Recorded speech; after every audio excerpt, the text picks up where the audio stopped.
Alberto Gonzales, Bush 43's U.S. Attorney General and White House counsel, is with us now. Mr. Gonzales, thank you so much for being with us. I know that you knew this family. Our condolences certainly to you.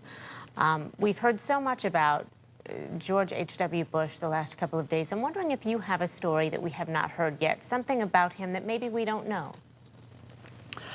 Well, he was a really remarkable man. What I remember is, of course, he was President of the United States and held so many other positions, but in 2004, this was on the day of the election, as I recall, and from time to time, he would come by the West Wing, and he came by my office. I was White House counsel at the time, and sat down on the couch, and he was worried. He was very worried about the re-election of his son.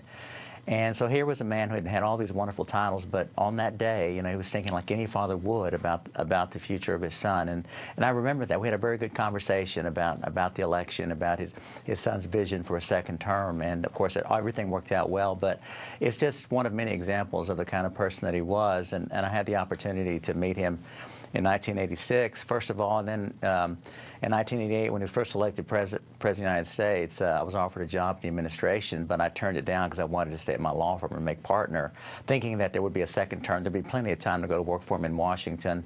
That second term didn't happen, of course, and I really thought, well, there goes my opportunity to work in Washington for Bush. And, of course, in 2000, that all changed when his son was elected President of the United States. Wow. You know, he had a lot of titles. We talked about them: CIA Director, Vice President, President, Congressman, Ambassador.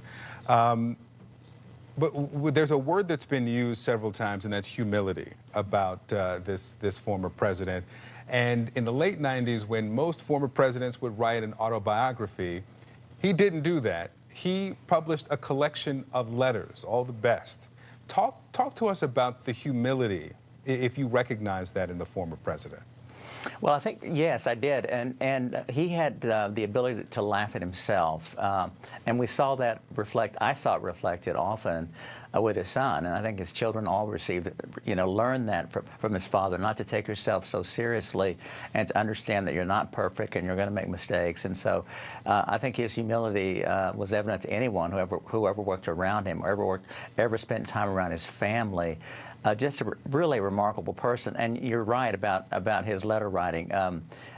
From time to time, I would send him a card or a note, and he would always respond back. And I think he really appreciated hearing from folks, and I think he valued the opportunity to respond back and to teach people about service and devotion of family and nation.